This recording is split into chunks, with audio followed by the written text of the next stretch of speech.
Thank you for coming for the Srimad Bhagavatam Saturday, reading 4th Canto, 29th chapter, text 34.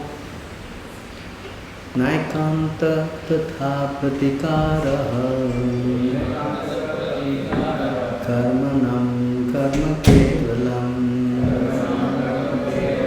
dvayam hi avidyopaspistam swapne swapna eva nagaha.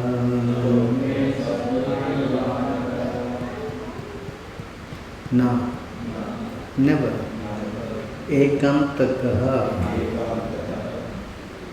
ultimately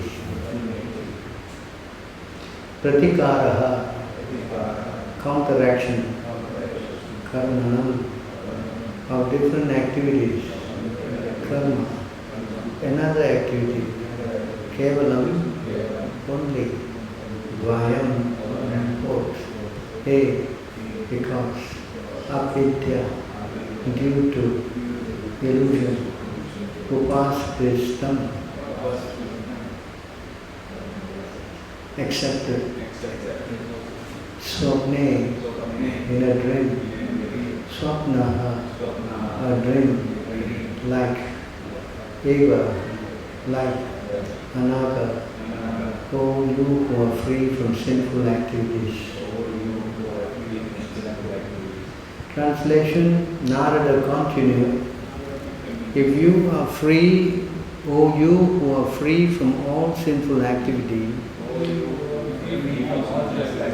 no one can counteract the effects of fruitive activity simply by manufacturing a different activity devoid of Kṛṣṇa consciousness. All such activity is due to our ignorance. When we have a troublesome dream, we cannot relieve it with a troublesome hallucination. One can counteract a dream only by waking.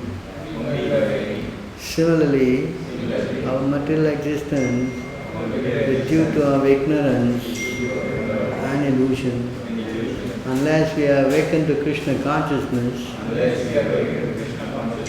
we cannot be relieved of such dreams. For the ultimate solution to all problems, we must awaken to Kṛṣṇa consciousness. Purport by His Divine Grace A.C. Bhaktivedanta Swami Srila Prabhupada. There are two kinds of fruitive activity. We can place the burden on the head or we can place it on the shoulder. Actually keeping the burden in either place is the same. The transferal, however, is taking place under the name of counteraction. In this connection, Prahlad Maharaj said, these fools and rascals in the material world plan so gorgeously for bodily comfort without knowing that such arrangements, even if successful, are only maya. People are working hard day and night for the illusory happiness of the body. This is not a way to achieve happiness. One has to get out of this material entanglement and return home back to God. That is real happiness. The Vedas therefore enjoin, don't remain in the darkness of this material world. Tamasima, Jyotirgama. Is that? Go to the light of the spiritual world.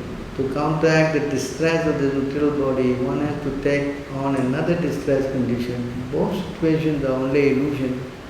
There is no gain in taking on one trouble to counteract another trouble.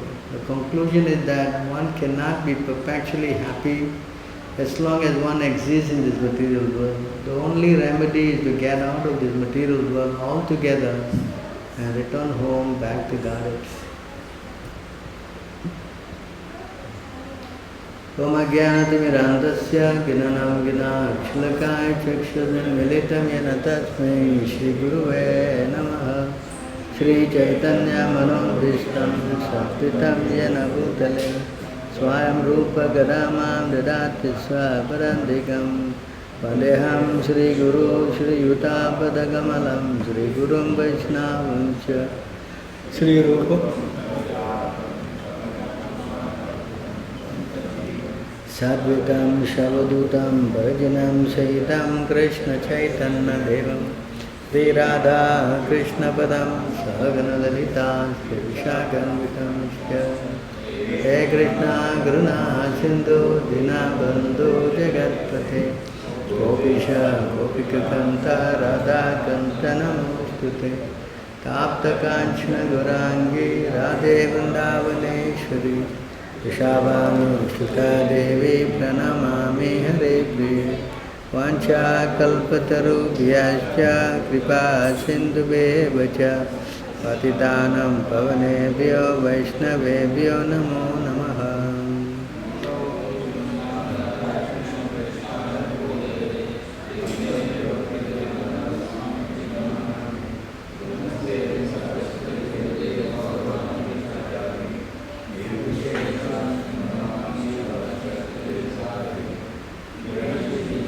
Sunyavadi Paschatya Desadarine Jai Shri Krishna Chaitanya Prabhu Nityananda Shri Advaita Gadadhara Shiva Shri Gaura Bhakta Vrinda Hare Krishna Krishna Krishna Hare Hare Hare Rama Rama Rama Hare Hare.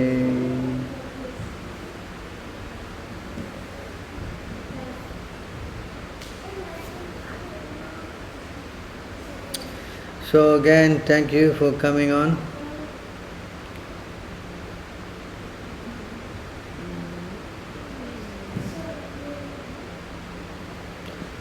So we are reading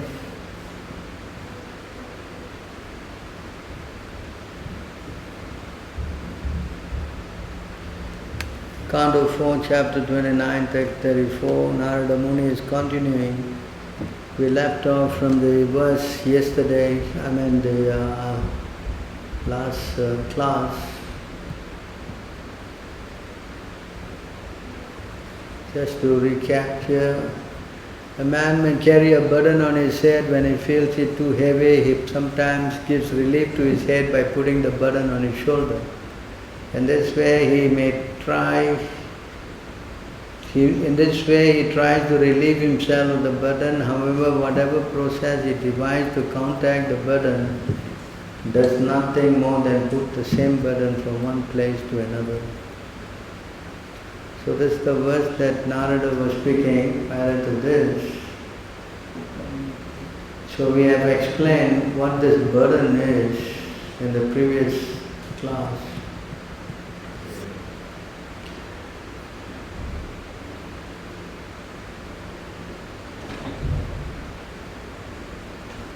So this material world, when a person comes in here, he gets entangled.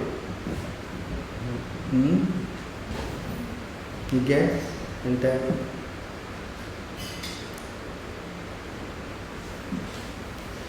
So in order to come out of this entanglement,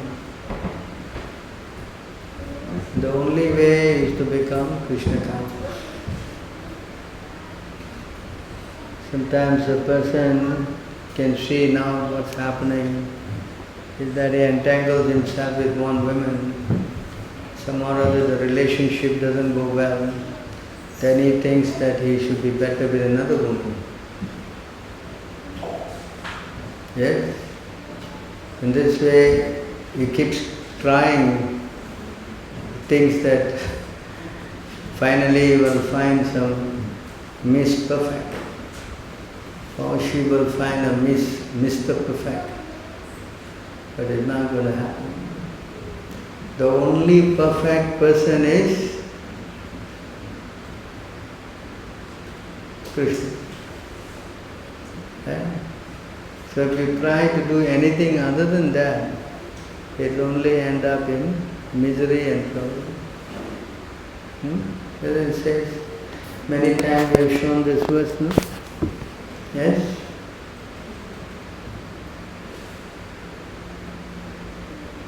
What is that verse? You know, anyone? Or let us go to the Bhagavad Gita first and find out so that you will remember easier. When you do an activity not in accordance with Krishna, it only gave you more and more entanglement. What is the verse? Let the others try first. Huh? What is the verse in the Bhagavad Gita? It says that if you do an activity not in Krishna consciousness, it keeps you get more and more entangled.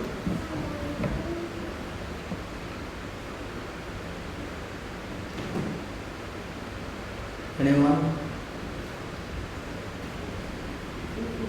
Huh? What verse? 4:14. Huh? 4:14. 4:14. Very good. Let's see what is this 4:14.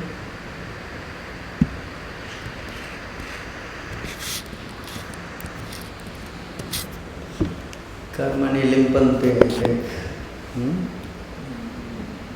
Yes? Nama karmani limpante. That was, yeah. Namam karmani limpante, name karma palesh priha, iti mam yo vijanante, karma birna sabhajyate. This is not quite the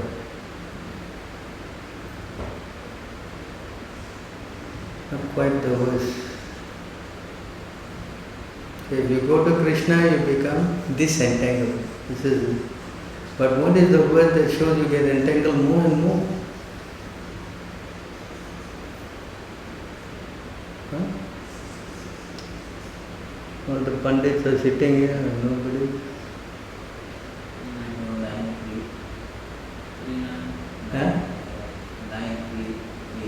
9-3. No, so that's faith more. 3-9. So try to remember this 3-9. Right? This verse is something you must remember, huh? Yajnanartha karmano nayatra lokayam karma bandhanaya tar artham karma kaunteya mukta shanga samacharaha. Work done as a sacrifice for Vishnu has to be performed. Otherwise, work causes bondage in this material world. Therefore, son of Kanti, perform your prescribed duty for his satisfaction, and in that way you will always remain free from bondage. With one, some more? 316. 316. Very good.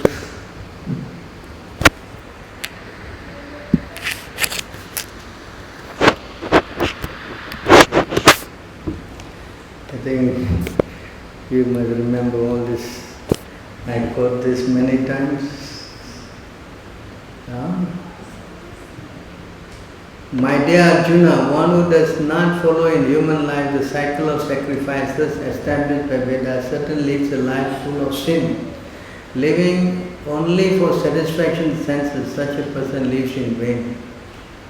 So if you do work for sense gratification, not following the rules and regulations laid out by Krishna, it only brings you to a life full of sin. And living in this kind of a manner, such a person lives in vain. What other verses? Bhagavad Gita.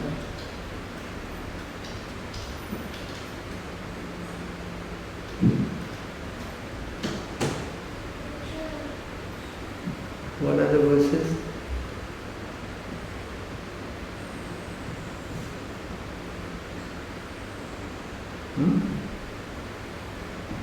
Hare Krishna. Attending so many classes, bro.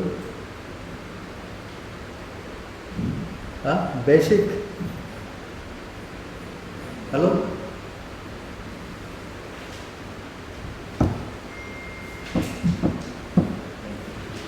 Panditji? 522. 5? 5 2022 is not quite the place.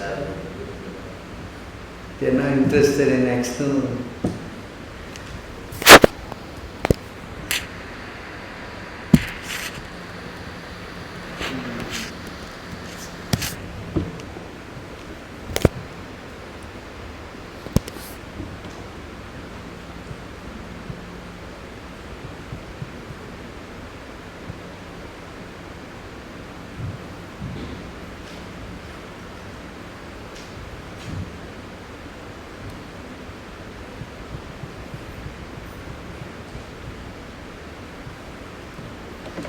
Those persons who execute their duties according to my injunctions and who follow this teaching faithfully without envy become free from the bondage of fruitive action. This is exactly what Namam Karma Nilibhante. But the next verse, I see here, but those who out of envy disregard these teachings and do not follow them regularly are to be considered bereft of all knowledge, befooled and ruined in their endeavors for perfection. So in other words, if you work against the teachings of the Lord, then you're going to be bereft from knowledge, befooled and ruined in the endeavors for perfection. So you cannot do things against the order of Krishna. So that's what we are trying to do here. We are forgetting Krishna and we are trying to make all kind of material adjustments. Right? So any adjustment outside this teaching cannot work.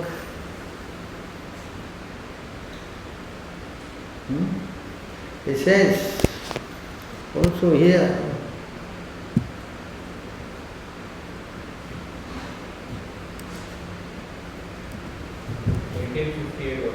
yeah? 1858. Yeah. Before we go there, we go here.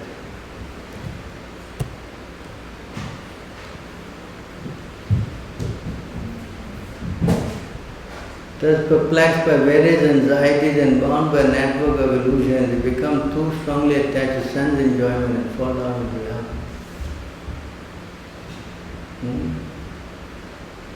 They said in 16th chapter, they don't know what to do, what not to do. They simply do something which will mess up the whole thing. You know? So you can see all these verses, they say that an activity which is not done for Krishna, it will entangle us and we will become bewildered. You know. It's not that you do, you will find a solution. It's not like that. It's not that, I'm going here. Yeah, Maya will lead you. Yes, she will lead you on and you will become bewildered. It says here, when you follow Maya, you will become disillusioned. You don't know what to do, what not to do. That's how Maya works. Maya works to trick us. See? Moga asha, moga karmana, moga jnana vishetasa, rakshasim asuram chaiva, prakitim mohinim srita. Prakitim, material nature. See that? If you take shelter of this prakriti, Maya, that's what we do. Those who are thus bewildered are attracted by demonic and atheistic views. In that deluded condition, their hopes for liberation, their fruitive activity, culture of knowledge are all defeated. So you cannot work with Maya, that's in short. You cannot. And that's what everybody is doing. Everybody's friend is the mind, and the mind's close friend is the what? Mind. Yeah, how we are all functioning? We are functioning with what? Our mind. And our mind is attracted to mind. and we go with Maya, this will be the end result. That's why the Vedic scriptures, they never bring the mind into any kind of a consultation. Did you find one verse that you please consult your mind? Is there a verse like that? It has no mention of the mind at all, correct? Yes, no mention. Don't bring your mental nonsense here. Drive away your mental speculation. Jnana priyasham udapasya, throw away your mental nonsense. Correct? So mentally is a disqualification. And that's what it is going to do. The mind will try, you try this, you try that, maybe this, maybe that. That's how it is working. The burden. We're trying to solve the problem by, just like you, all of you IT people, what do you do? You do what? Finding what? Solution, right? Is it not? Oh, maybe this way can, maybe that way will break the code, this way, that way. It's a crazy thing. Is it not? It's how the mind is working. The mind is correct? All acting on the mental plane. And it is a disqualification. It is a, and not disqualification, it is an entanglement. It what? Entangles and entangles and entangles. And among all kind of entanglement, the topmost entanglement, what is that? What? 11, 16. Yeah. What is the topmost entanglement? Huh? Come on, this we must know by heart, you know. Huh? I think it was 8. 11, 8. The topmost entanglement.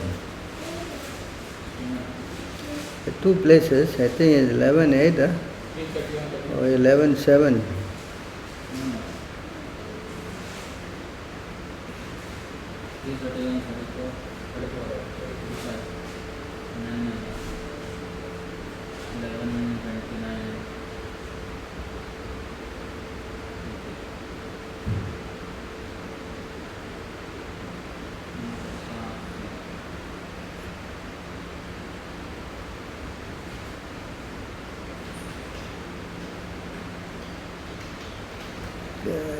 I think it's 7, is it? 11.7. 11, 14, 30. Yeah, I know the 14 one, but the 7 or 8, there's one also.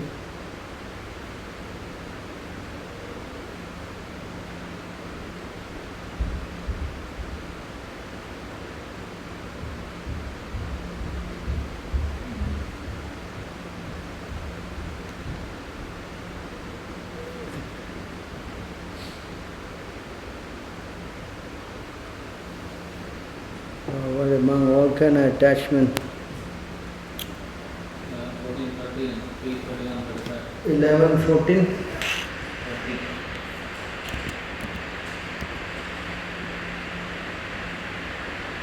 30. 11, 14, 35. 30. 13. 30. 20.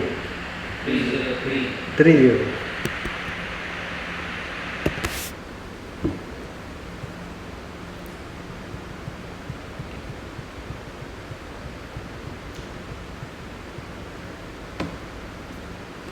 Of all kinds of suffering and bondage arising from various attachment, none is greater than the suffering and bondage arising from attachment to women or from intimate contact with those attached to women. This is the topmost attachment. How to many things the mind is very difficult to control. There's another one, no? It's somewhere on the 8th, or the 7th. Woman with remember.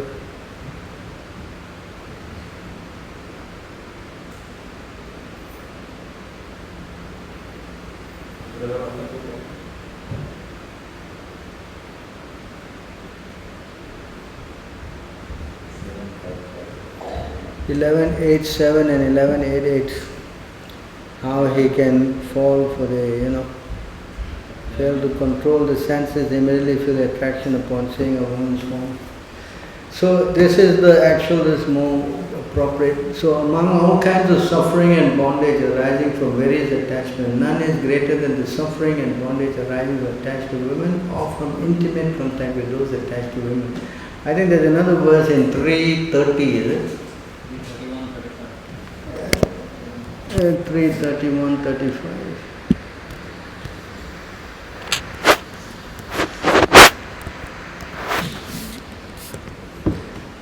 So here,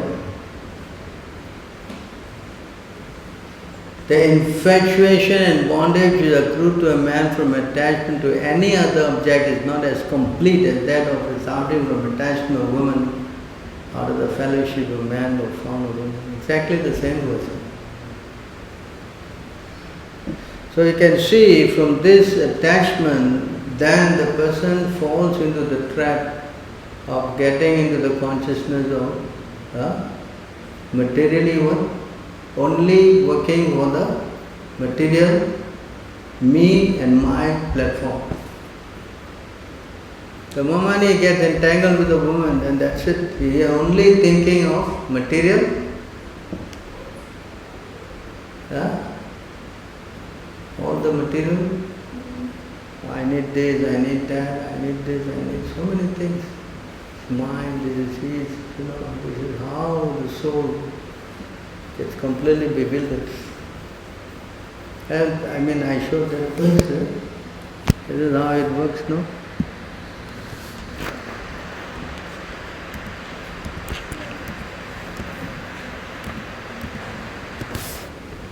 In this verse, he showed this many times.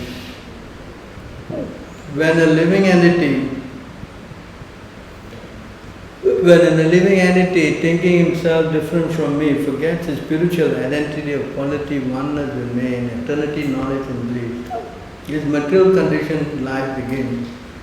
In other words, instead of identifying with his interest with mind, he becomes interested in bodily expansion. Why? Children and material possession. In this way, by the influence of his action, one body comes from another and another death takes place. So you see how the loop. Yes, because of attachment. That's why it says, Kṛṣṇa himself says, here in this verse,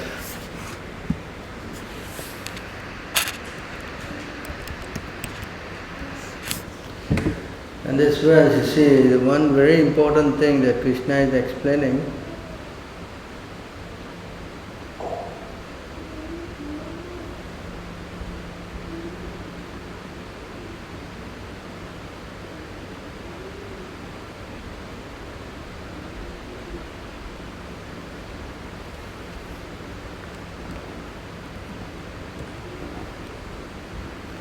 So this is the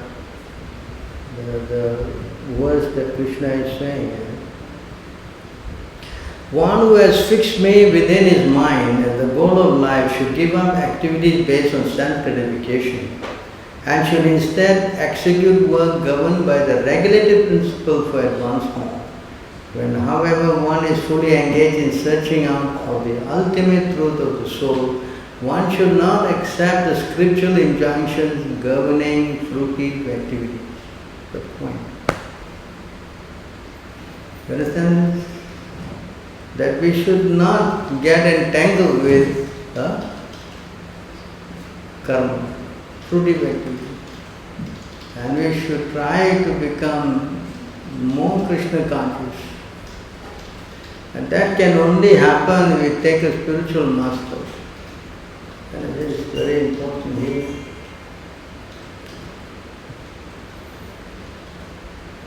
This is the only way we can, come out of this entanglement.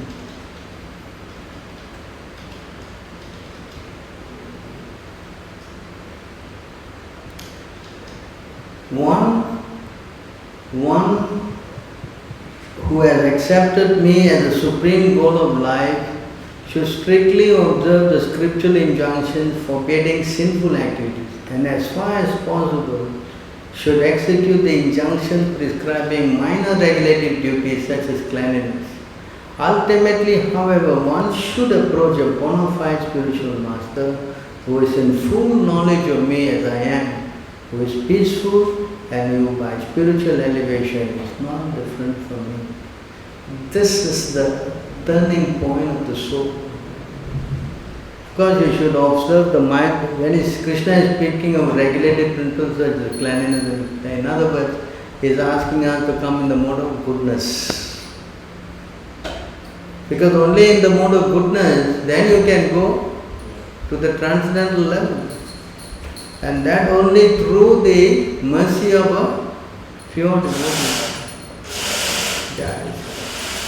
So if you want to break this entanglement, we have to get knowledge, to know where our faults are, where we're going wrong, where we are going wrong, right? Because when you go this way, you always have many obstacles. Sense gratification doesn't mean that it's a smooth road, Everything becomes rosy. It's not like that. Sense gratification also has got many obstacles on the path. Right? So when all these obstacles are coming, he is bewildered. I think this whole chapter is in 5th canto, 13th chapter. A whole description of the soul, how he is trying to materially make it. You can read the whole chapter there. Right?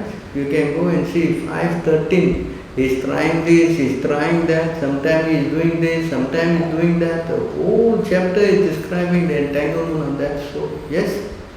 Yes or no? I guess we can go, we can see.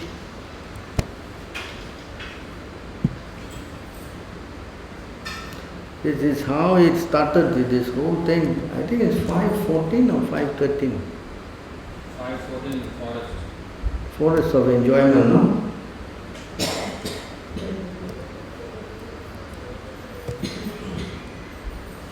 See how his entanglement gets him all worked up.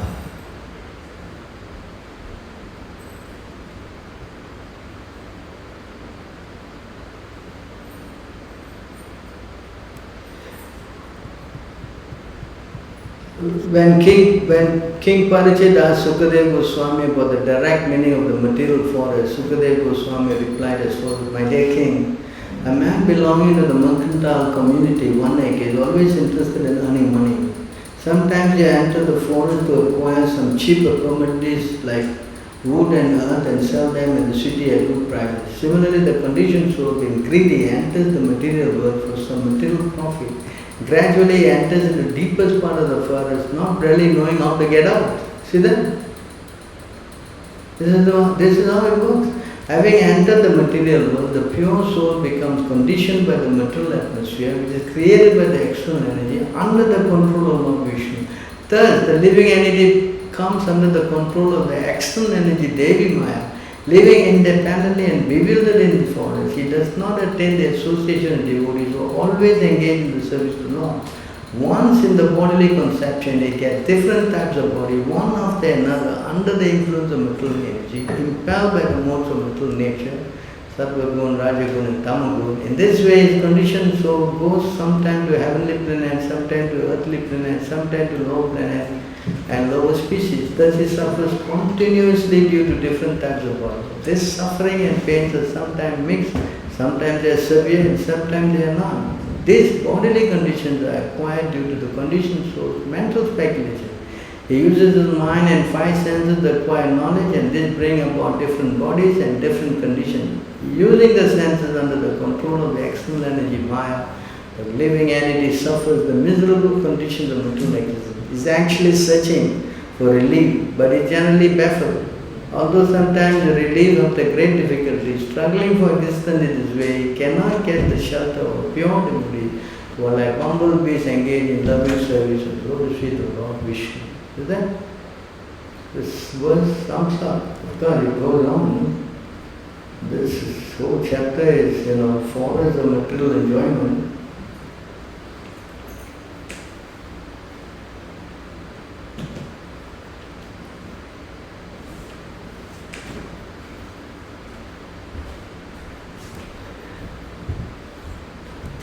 In the forest of material existence, the uncontrolled senses are like plunderers.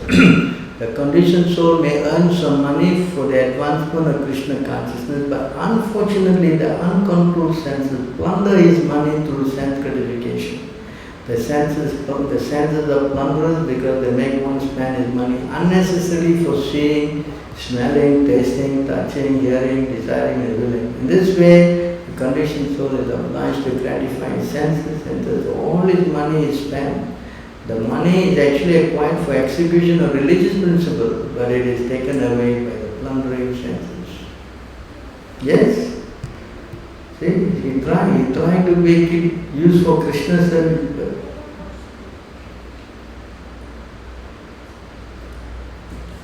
My dear king, family members in this material world go under the names of wife and children, but actually they behave like tigers and jackals.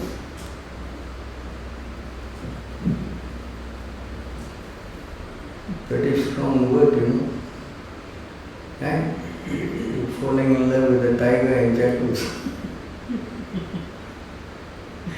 A herdsman tries to protect his sheep to the best of his ability, but the tigers and foxes take them away by force. Similarly, although a miserly man wants to guard his money very carefully, his family members take away all his assets forcefully, even though he is very vigilant. Right? This verse is very nice. Hindi poet has sung, Din ka dakini rat ka bhagini, palak palak lahu juice. During daytime, the wife is compared to a witch, and at night is compared to tigers. Her only business is sucking the blood of her husband both day and night. During the day, they have household expenditures, and the money earned by the husband at the cost of his blood is taken away. At night, due to sex pleasure, the husband discharged blood in the form of semen. In this way, he is bled by his wife both day and night. Yet he is so crazy that he very carefully maintains her. Hare Krishna. See? Every year the plowman plows over his grain field, completely uprooting all weeds. Nonetheless, the seeds lie there and not being completely burned, again come up with the plants sown in the field. Even after being plowed under the weeds, some come up densely. Similarly, the Grihastha ashram, family life, is a field of fruitive activity. Unless the desire to enjoy family life is completely burned out, it grows up again and again. Even though camphor may be removed from a pot, the pot nonetheless retains the aroma of comfort. As long as the seeds of desire are not destroyed, fruitive activities are not destroyed. Tango, this is how I think.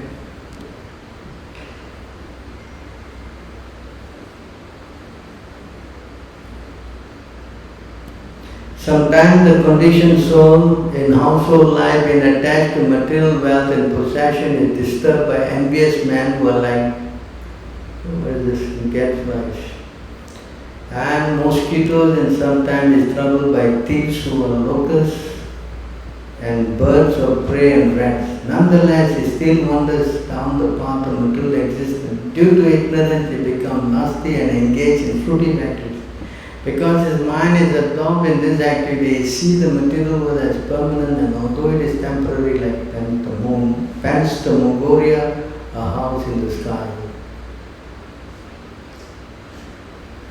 Sometimes in this house, in the sky, Gandharva Pura, the conditioned soul drinks, eats and has sex. When overly attached, he chases after the object of senses, just like a deer chases a mirage in the desert.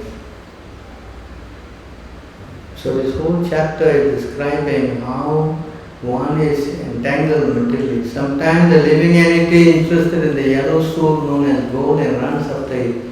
That gold is the source of material opulence and envy, and it can enable one to have fun, illicit sex, gambling, meat eating, and intoxication.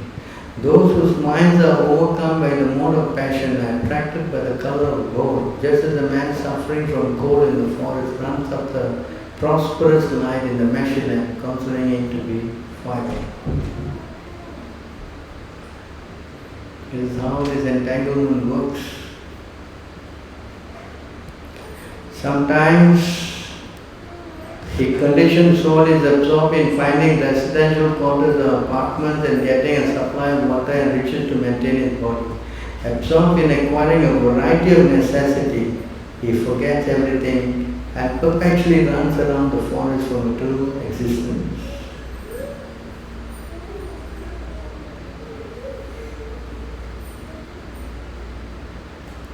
Sometimes, as if blinded by the dāsa of whirlwind, the conditioned soul sees the opposite beauty of the opposite side, which is called pramāda, being thus bewildered. He is raised upon the lap of woman at the time his good senses are overcome by the force of passion. It thus becomes almost blind with lusty desires and disobeys the rules and regulations governing sex life. He does not know that his disobedience is witnessed by different demigods and enjoys its sex in the dead of night, not seeing the future punishment awaiting him. See how everything is very, very messed up.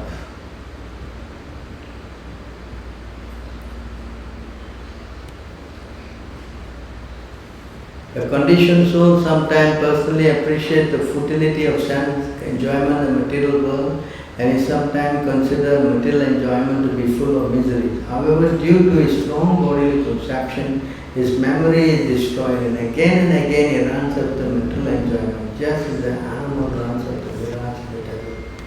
So you see, the whole chapter is describing how the conditioned soul is perplexed by getting entangled materially.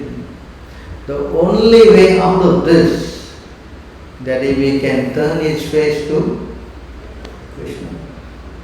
This is the only solution. Cannot escape Maya, however way you try. Later on he will be little bit interested spiritually because he is so much conditioned by Maya. He will meet people who are man-made gods. This chapter. And then again he gets bewildered. Or sometimes he meets the devotee because he cannot follow. Again he gets bewildered. See? I mean, Maya is not some lightweight, Simply you come only everything, you have to surrender. You have to. And what whole thing is, the solution is to go to a bona fide spiritual master. And not just that you go, many people also come, but why they cannot make it? Because you don't surrender. You can see over here, I think it is 11, what is that? I'm sorry, 5:13, that they can't maintain their principles.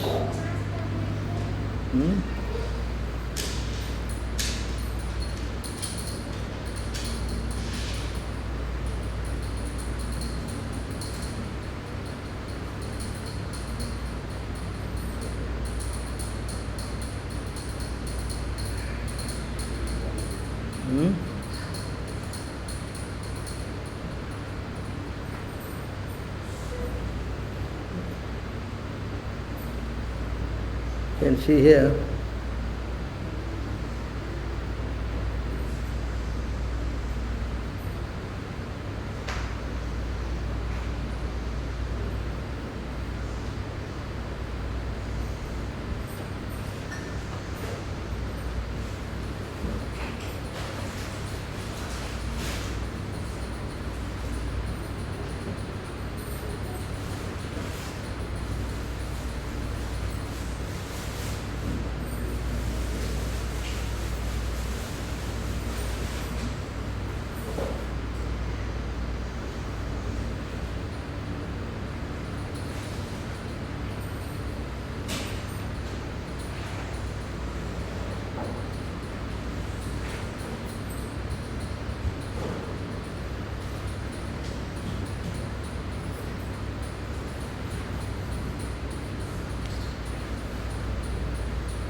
So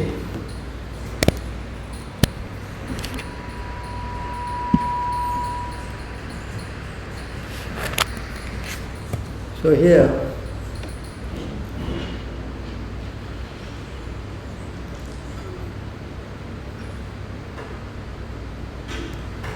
the pseudo Swamis, yogis and incarnation who do not believe in the Supreme Personality of Godhead are known as Pashandis. They themselves are fallen and cheated because they do not know the real path of spiritual advancement. And whoever goes to them is certainly cheated in his turn. When one is thus cheated, he sometimes takes shelter of the real followers of Vedic principle, Brahmanas or those in Kṛṣṇa Consciousness, who teach everyone how to worship the Supreme Personality of Godhead according to Vedic ritual. However, being unable to stick to this principle, these rascals again fall down and take shelter among Sudras who are very expert in making arrangements for sex indulgence. Sex is very prominent among animals like monkeys, that people are enlivened by sex may be called descendants of monkeys. See that thing? They come, and because they cannot follow, then again they fall down. See? So you see, this requires a lot of, it is a two-way thing, you have to surrender. And you have to follow the rules given by the spiritual master. And if you come and you don't want to follow, you want to do your thing, then how is it possible? And again you will be interested in what? Sex. Actually, this is only due to offenses. This is the main thing of leaving the society is because of offending the Lord and the pure devotee. Then a person again gets all his material desires. The moment he offends the devotee, again his material desires will crop up again. You see here? Well, that's first the day before. 35. 70. It says here, 25, what is that?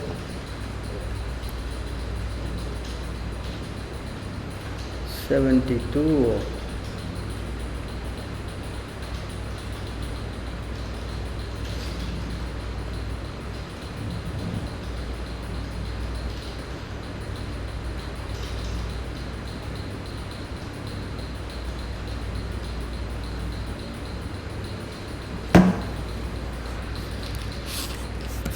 So you see here, this is what happens.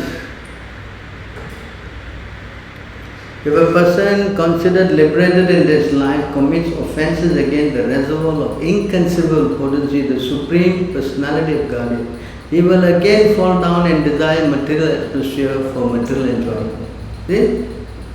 So this is due to offences. So when we offend, then he'll again come back, the same thing will happen in the heart again. You follow? So therefore we should be very careful when we are associating with devotees. Associating with devotees is the cure for this problem. But if we offend, then we go back again to the same nonsense. Correct?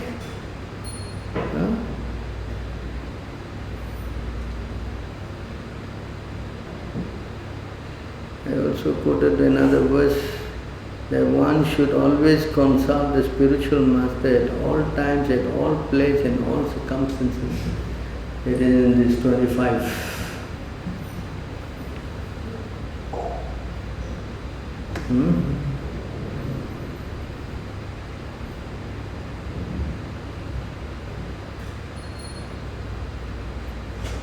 Very important point here, that one without a spiritual master, then he is finished.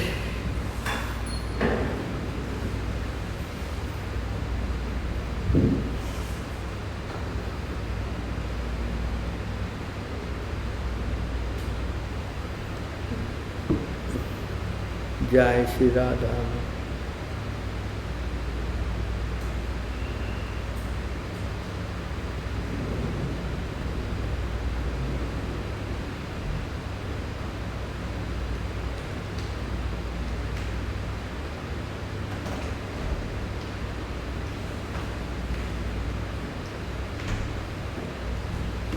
So we have to understand, I think it's in 25 somewhere. If someone can find for me. So this is a very important point. Spiritually, if we want to come out of this entanglement, we cannot do it by shifting the burden. It is not possible. Only way is to throw the burden out. Or change the burden into Kṛṣṇa consciousness. And the concession is made here by Chaitanya Mahaprabhu as we discussed. If you can stay, no problem, provided you preach Kṛṣṇa consciousness. 25, 122.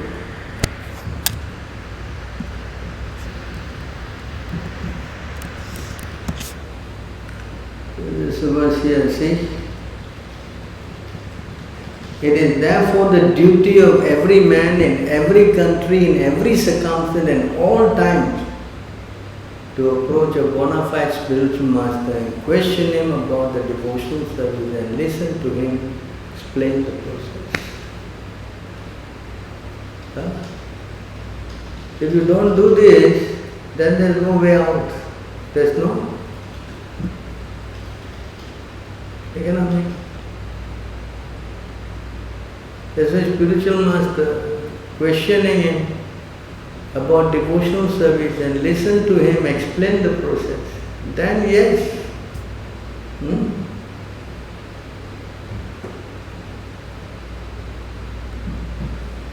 A person interested in transcendental knowledge must therefore always directly and indirectly inquire about it to know about the all-prevailing truth. There is a question from Srimad Bhagavatam 2.9.36. It is about the fourth verse of the Chatusloki for an explanation, Sri Adi Leela, chapter 1, text 56. So our whole program is to somehow or other get a bona fide spiritual master, take association and devotees.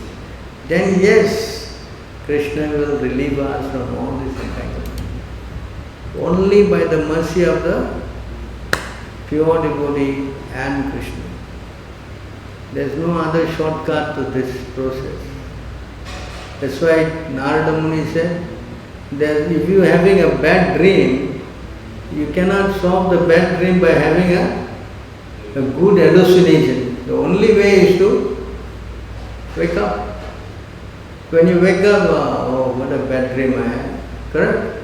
Same way, Bhaktivinoda Thakur also is singing, right? The song, Jeev Jago,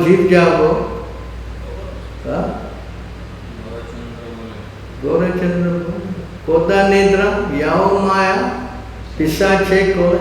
How long you want to sleep on the lap of Maya? Wake up and chant the name of Chaitanya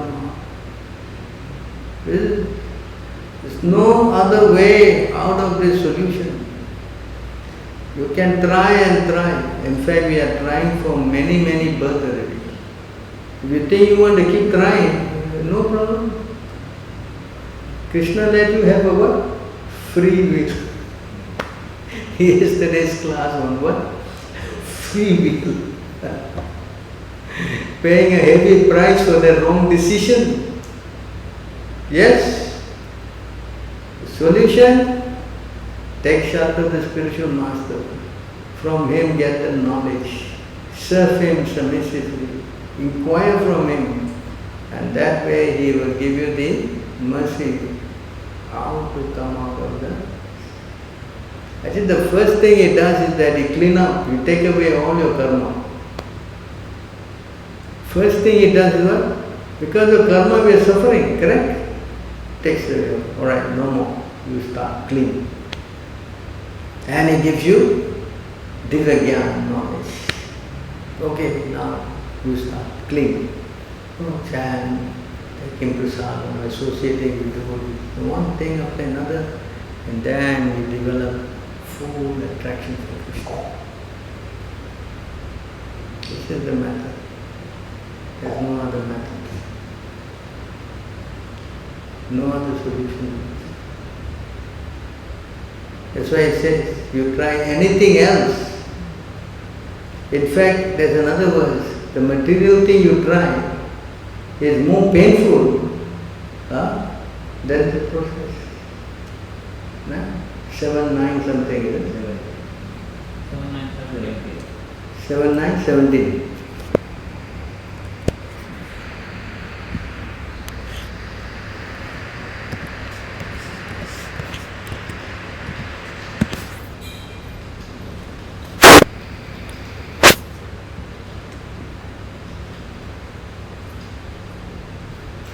O Great One, O Supreme Lord, because of contact with displeasing circumstances and separation from pleasing circumstances, one is placed in the most regrettable position.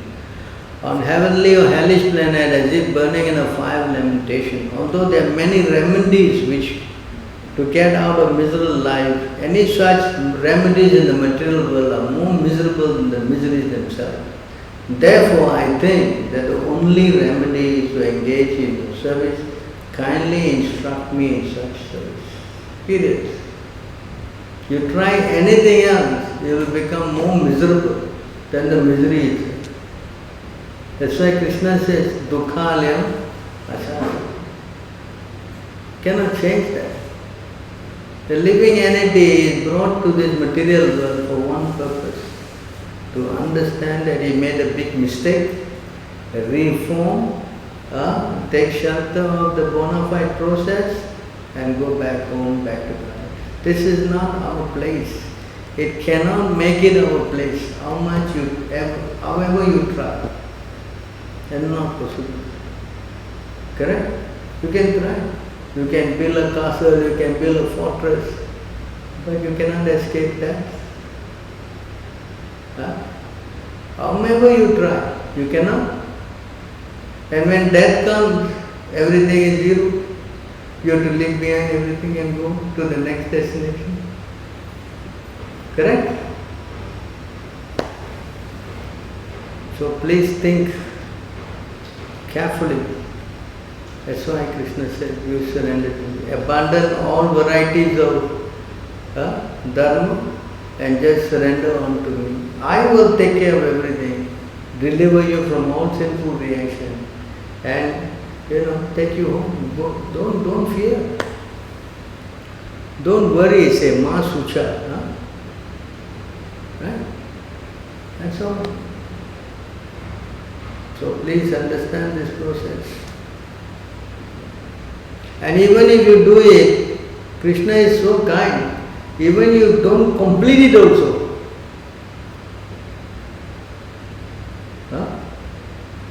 Even if you don't complete, still Krishna says no problem. Right? Even he said you do little bit also, no problem. How kind he is. Correct? A little endeavor will save you from the greatest danger. See how much Krishna is coming down to, okay, never mind, never mind, never mind. Still, not attached to our thing, our burden. Correct? We don't want to give up. No. I'll try. I'll just try this way. Maybe my last try. I'll try this thing. I'll try that thing. Nothing will work. All right. So, any further comments on this?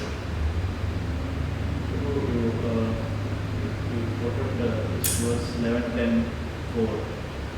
In that stating that one should not accept the spiritual injunction governing fruit. Governing fruitive activity, yeah. So there are spiritual injunctions to govern fruitive activities also. Yeah, that is called in the Bhagavad Gita, Krishna says, Traigunya Vishaya Veda. Nice Traigunya Bhavarjuna. What was that? 245. This is the other scriptural injunction. That means 45. Injunctions tell you how to get entangled karma kanda. Fruitive activity is karma. So these are the instruction in the Vedas that teach you how to do karma kanda activities.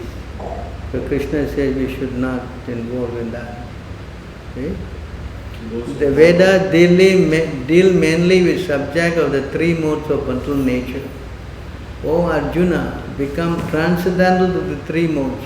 Be free from all dualities and all anxieties for gain and safety, and be established in the self. So are they in the mode of goodness, Prabhu, those who follow the karma kanda? No. Karma kanda is here dealing with the three modes of bundle nature.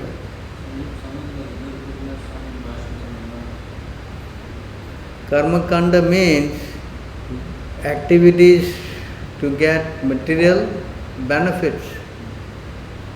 Worshipping this demigod, worshipping that demigod to get this facility, that facility.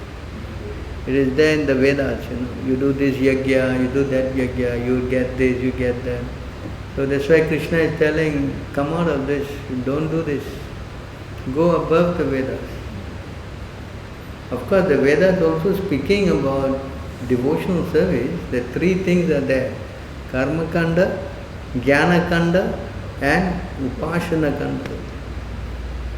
But most people are attracted to the karma kanda part because it promises promotion to heaven, where you can enjoy so many facilities, so they are attracted to that. But that's why Krishna is saying you go above that, Arjuna. So in that 11:10:4, he's telling don't go into that kind of scriptural injunction. Okay? We should. That's why that portion I haven't finished, but I was trying to explain that. 5, 6. I did 5. Yeah? I showed 5. See here 6.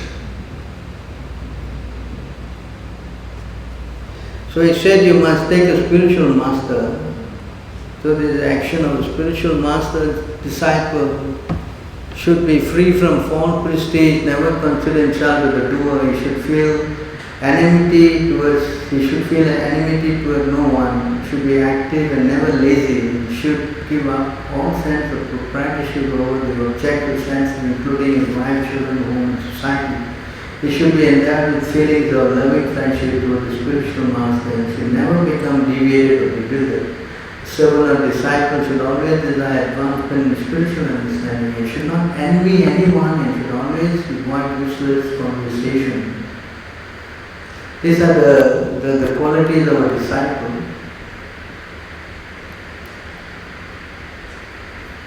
One should see one's real self-interest in all circumstances and should therefore remain detached from wife, children, home, land, relatives, friends, and wealth, and so on.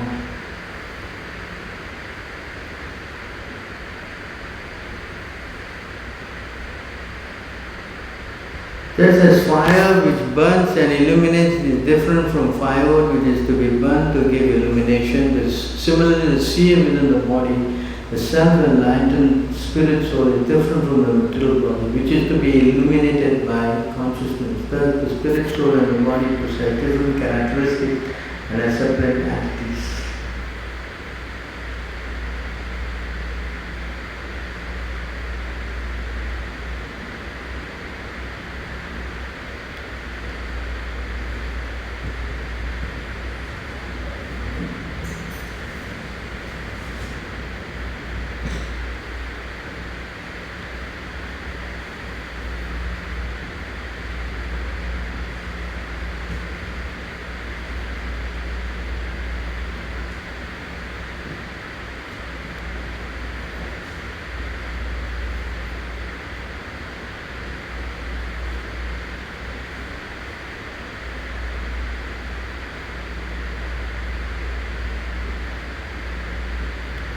The spiritual master can be compared to the lower kindling stick, the disciple to be upper kindling stick, and the instruction given by the Guru to be the third stick placed in between. The transcendental knowledge communicated from Guru to disciple is compared to the fire arising from the contact of this which burns the darkness of ignorance to ashes, bringing great happiness to both Guru and disciple. This is all. The spiritual master, is it fire, you know how they do fire? 2 sticks, they, correct? And then as the thing is sparking, they put the 3rd fuel, some dry. So then the fire will start. So this is what it is. Transcendental knowledge communicated from Guru to his disciple is compared to the fire rising from the contact of this friction, which burns the darkness of ignorance to ashes, bringing great happiness to both Guru and disciple. You follow this point? So when we are stuck in this material consciousness, the only hope is this, to get the fire from in form of knowledge from the spiritual master. Then, yes, then we become happiness for both, not only one side. By submissively hearing from an expert spiritual master, the expert disciple develops pure knowledge which repels the onslaught of material illusion arising from the 3 modes of material nature. Finally, this pure knowledge itself ceases just as fire ceases when the stock of fuel has been consumed. When we become self-realized, then that's it. Happiness to the spiritual master as well. It is not that the disciple is making progress, the spiritual master becomes sad. No, he is very happy. And person is becoming enlightened. And the whole thing is finished. The material attachment is all gone.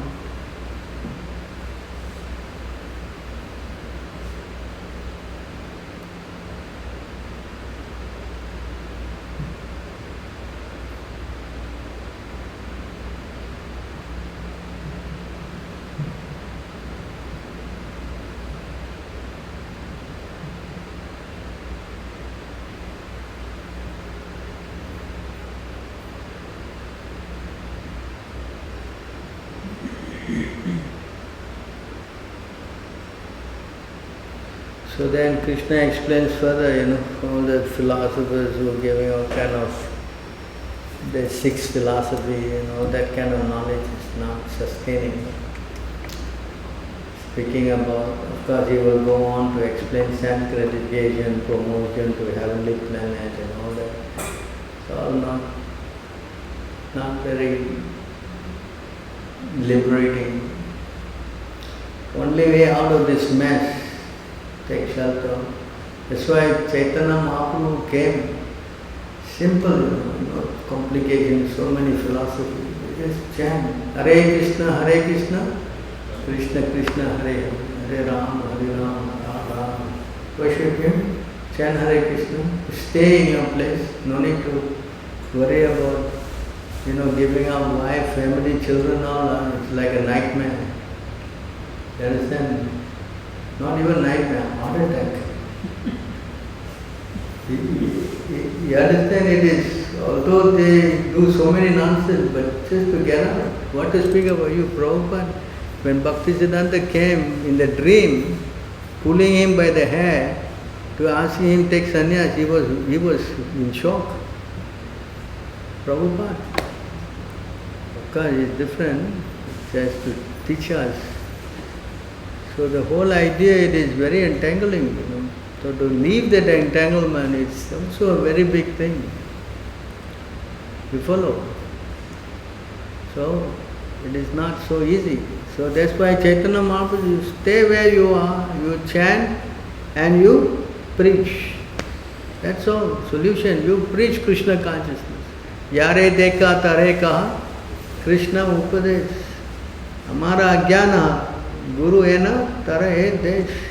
Why you put the word desh? That means he knows many places. Wherever you are, you preach. Like now, there's a search in people wanting to know what is the purpose of life. Because death is right at their door. Yes? They're seeing this person dying, that person dying, he's dying, everybody dying. They are finally realizing, I am also going to die. Correct? So they are coming Where's this Bhagavad Gita? Let me find this book. Correct? Like this now. They will come to Kṛṣṇa Consciousness, but because he cannot follow, again he will give up and he will go. That's the point. So anyway, I think we should try to expand the preaching as many languages as we can, to as many people as we can. That will help them tremendously. I think we have started classes in Hindi language. It's spurring everyone, and then we have started one in Telugu language, yes. We started another one in Philippines language. So we have requests in different languages, and people want to hear it. So our duty is to make many devotees who can preach widely, as far as possible, to expand this knowledge. And if they hear, then their life becomes successful. If they just hear one word, that Kṛṣṇa is the only person can save us, they are successful. Yes, many people don't know that, although you are a little bored, I am explaining it over and over again. But there are many people who don't know this, that Kṛṣṇa is the solution. Many, they don't know. You understand? So we need to reach out. And by good arrangement, the scientists thank them, they have created all these gadgets for us to exploit them and use it for mass distribution. Everyone, all of you, simple, it's not difficult. The knowledge is there. You have to show. And Kṛṣṇa is saying, what is saying? You surrender to me, I will take care of everything for you. Don't worry. Yes? Yes or not? People don't know. It's like today's verse, you don't know, because he's having a bad dream. He's having a nightmare. He doesn't know how to solve the problem. He has to wake up. Hey, wake up, wake up. Oh, thank God I am dreaming.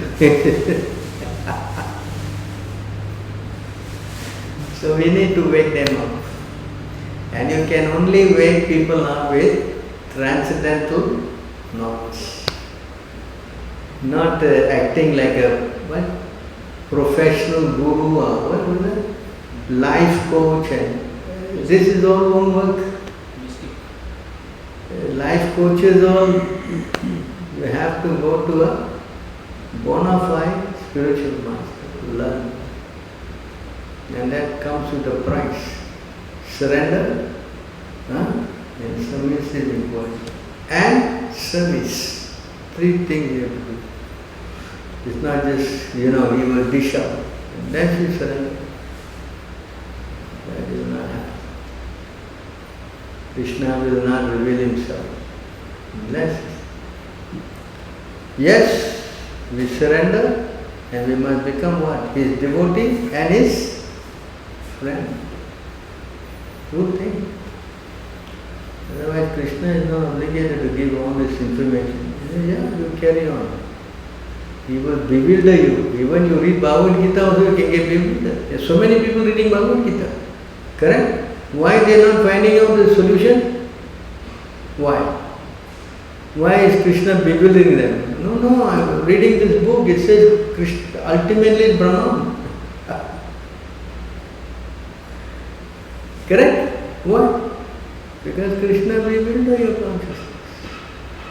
Kṛṣṇa is in the heart. He has written Bhagavad Gita in such a way it will appeal to any guy who reads it. You cannot beat him. You understand? You go and preach to them? No. Kṛṣṇa said the Bhagavad Gita ultimately Brahman. You know true? Yes? Have you come across? I have come across. You will take out. You see this word? You see Brahman. See? Krishna is in control. He can bewilder your consciousness. Only solution is surrender. Then, I will reveal everything to you. Correct? Then 7.1.7.1.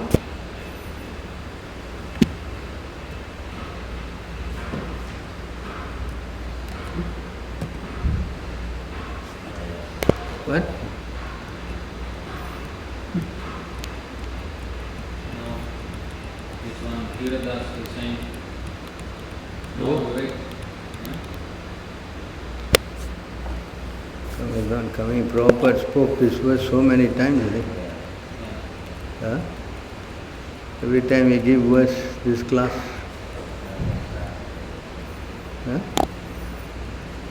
See how many verses, not even coming at all. Where am I? No, that.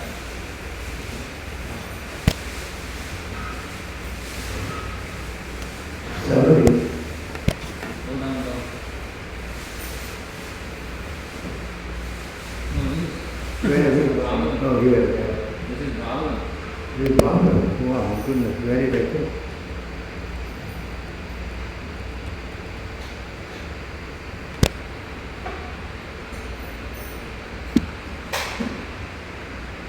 Class. No, next. Oh, yeah. Next. Okay, anyway, please here. Now here, O son of Prita Arjuna, now how by practicing yoga and full consciousness of me with mind attached to me, you can know me in full, free from. See? Understand? Why here you can hear free from doubt? Why the others are getting so much doubt? What? Same book. Why the difference? Because one is coming from authorized parampara. Other one is not authorized. I remember when I was starting Kṛṣṇa Consciousness, I went to the shop to find out. There's only this Ramakrishna Bhagavad Gita. Of course I didn't buy it. You know? But, and inside that book, what he says? God is impersonal. In fact, many people say this Bhagavad Gita I bought, it's very confusing. Yeah? You read? No, I have heard people believe that. Yeah, very confusing book. Huh? Why is it so clear for us? Why is it confusing? Because you must hear from the human devotee. The same book. Same book. So you must hear from people. That's a solution. Cannot come out of this material world. Even you may wake up, you must be waken up by who? Om Ajnana Timiram Dasya Jnanam Jnana. You must be woken up by the pure. You cannot wake up yourself. That's not possible. Yes? Alright, we will stop here. Any further questions? Kṛṣṇa is saying that now Vivek Bindra, I don't know. he is from ISKCON. Oh. He made one video about Prabhupada, how Prabhupada is genius and all that. And after that, actually he is a business motivation speaker. How to do business. So he is teaching business yoga from Bhagavad Gita. Business yoga. And in collaboration with ISKCON. Our whole class is to give up business. And it seems, in ISKCON they are actually asking all the devotees to sign up for this course. Yesterday I could get them. ISKCON Durga. ISKCON Durga.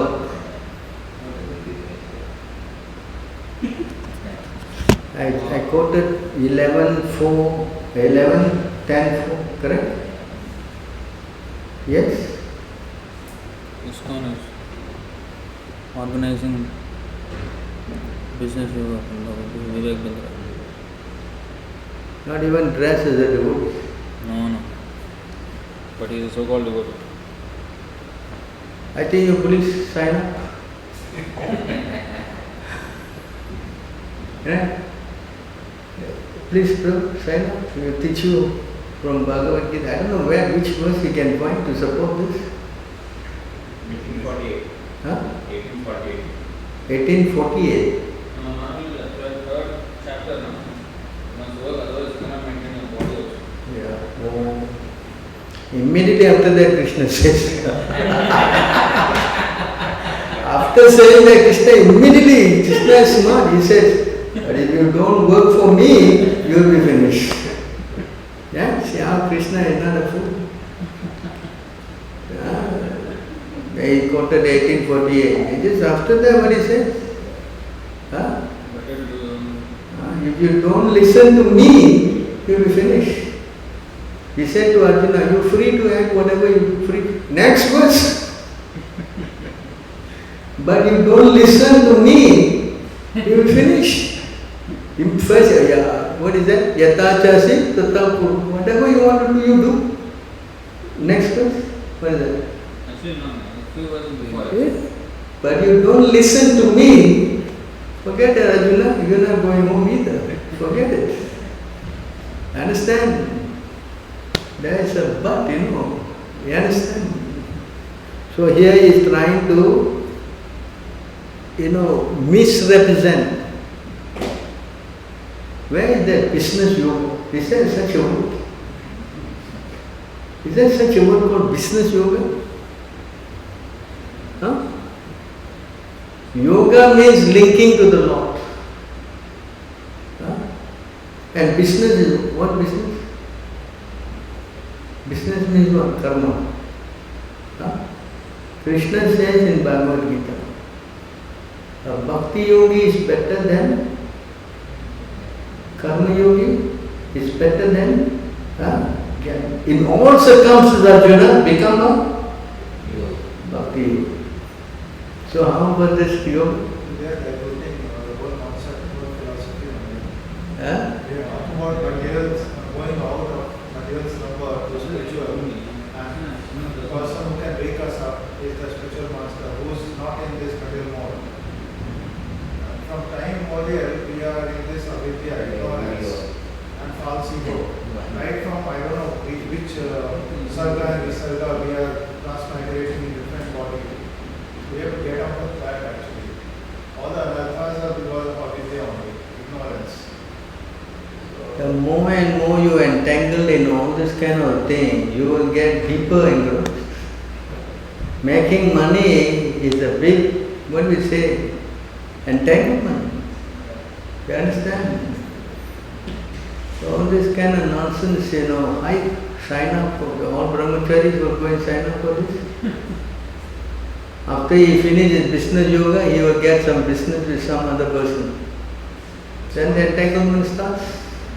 They are diluting the whole concept only. They are diluting the whole concept only. They are not diluting, Prabhu. They are misconstructing. Completely off tangent. The whole Bhagavad Gita is talking about renunciation and attachment for Krishna. You follow? You see Bhagavad Gita chapter 6 text 2. There's no way you can practice any yoga with sense gratification. Is that?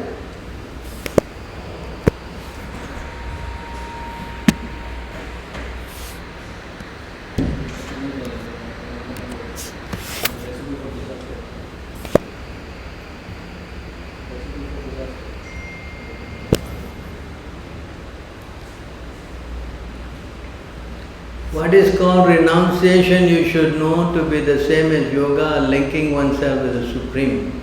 O son of Pandu, for one can never become a yogi unless he renounces the desire for sense gratification. Clear? And this guy is teaching what? Increase your sense gratification. Anyone can understand this, right? You show me one verse that no, do some business yoga. Tell me, in the Bhagavad Gita, is there a verse? Yeah, Kṛṣṇa Consciousness. You do your work and at the same time remember me. No. That verse is not correct. Krishna said first you think of me and then do your work. Okay, then do, okay. But why are you thinking of Krishna? If you're going to do this kind of work, you will forget Krishna. No, they say it's sandwich program. Sandwich. Yeah. So morning sadhana. In the day, from 9 a.m. to 9 p.m. work fully.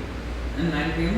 to like 10:30 again reading and all. So spiritual life, material life, spiritual life, sandwich program. This is like envelope your life with Kṛṣṇa consciousness. Morning is night. In the middle, it's a practical way of Kṛṣṇa consciousness. Yes, provided you don't get sandwiched completely. You can ask him. He's sandwiched. He's trying. You can ask him. Toast. Sandwich. Toast. Can ask them all. You're not sandwiched. Toast. Toast. Not toast. Toasted. You follow?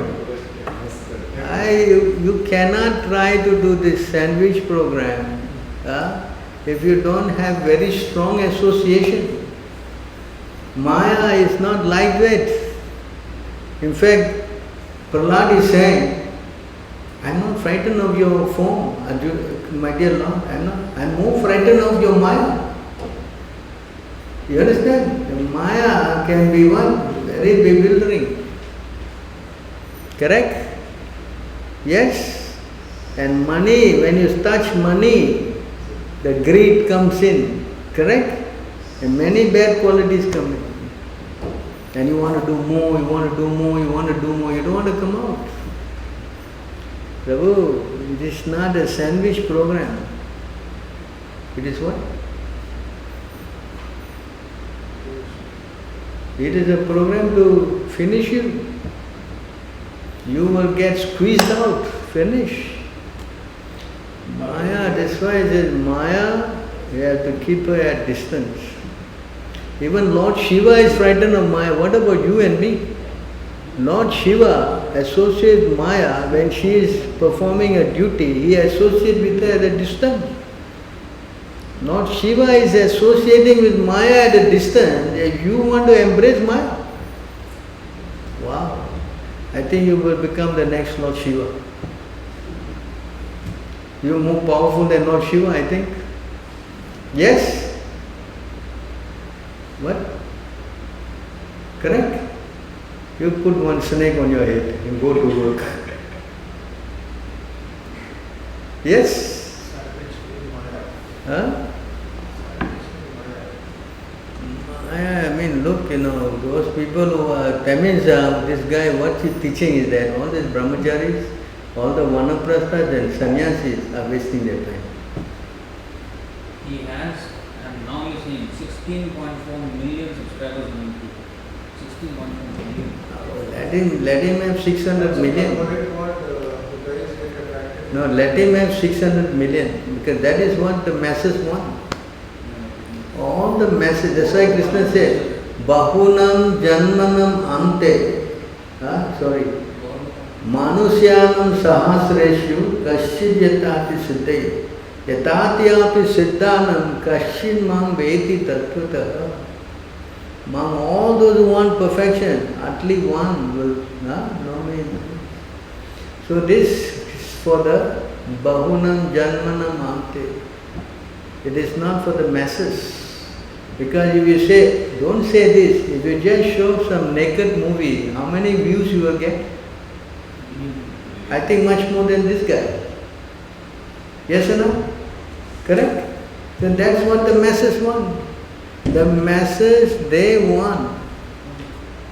The masses, they want sense gratification.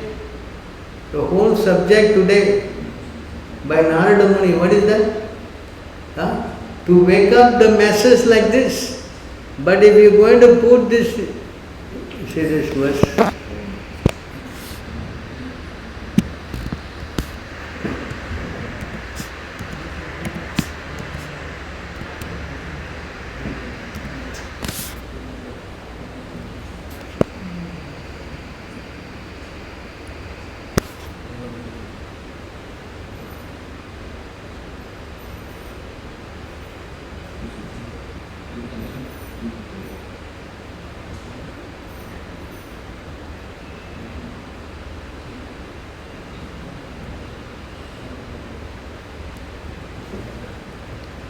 If one is serious about going back to Godhead, home back to Godhead, he must consider the mercy of the Supreme Personality of Godhead, the summum bonum and chief aim of life. If he is a father instructing son, the spiritual master instructing disciple, the king instructing his citizens, he must instruct them as I have advised. Without being angry, he should continue giving instruction. Even if his disciple, son or citizen is sometimes unable to follow his order. Ignorant people who are engaged in pious and impious activities should be engaged in devotional service by all means. They should avoid fruitive activity. If one puts into bondage of karmic activities, disciple, son or citizen who is bereft of transcendental vision, how will one profit? It is like leading a blind man to a dark well and causing him to fall in. Please send this quote to this guy. Please send this quote to him. This is what it is. Yes? 2 times it says. In another place, the same thing.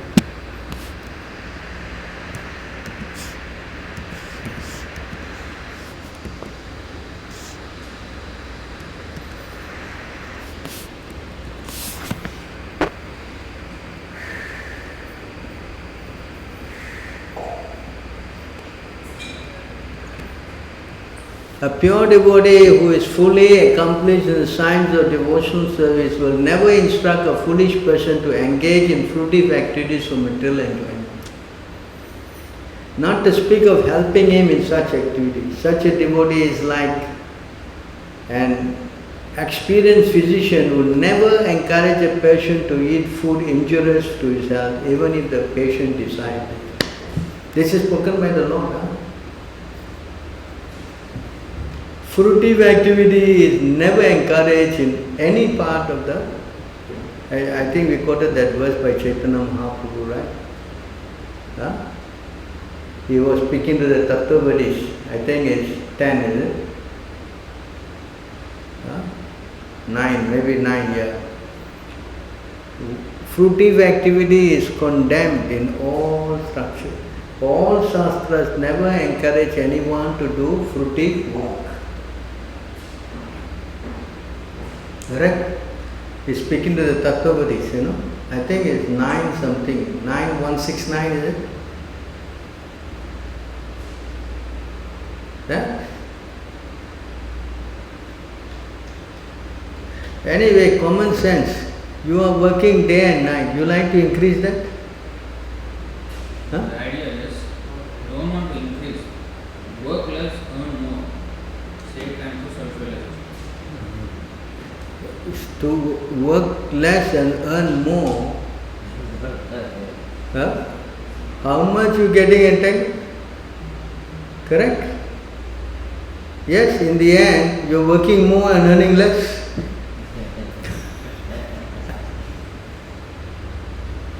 Trying to do more, that's greed.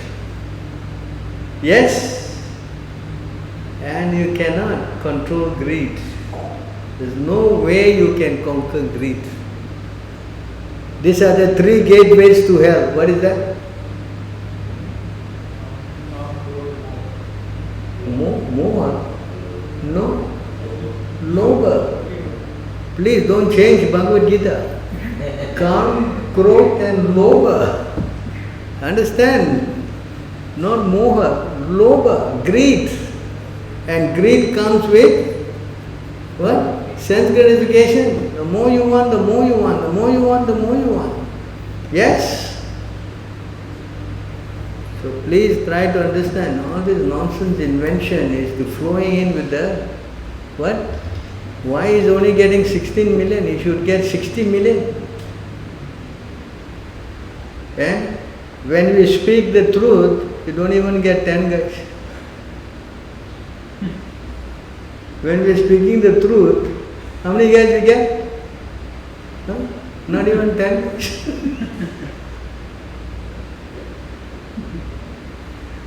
$16 million and 10 guys, what's the ratio, Prabhu?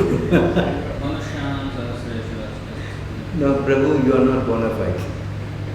Here we are showing the scripture. Oh no, you are not one of it. I don't know which scripture you are showing. Is it? This is Kali Yuga. Whatever is religion will become irreligion. Whatever is irreligion will become religion. This is what's going on. Yes? Yeah. What? I saw what is business yoga. I saw one white lady was showing what? Beer yoga. Huh? Beer yoga. Dog yoga. Goat yoga. Prabhu, the word yoga has become something strange. And now he's got this new business yoga. And ISKCON is asking everybody to become, because the gurus, they want everyone to become a grahastha. Why? Because everybody will be earning and he can earn some commission. What's that? Oh, sorry, the wrong word. Dakshin. Slip of the tongue.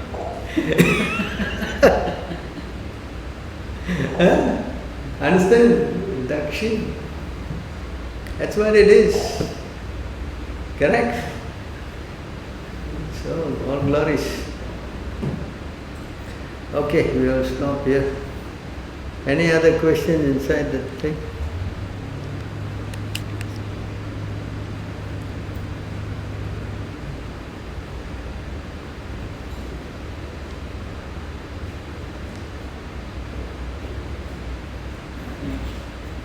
No one.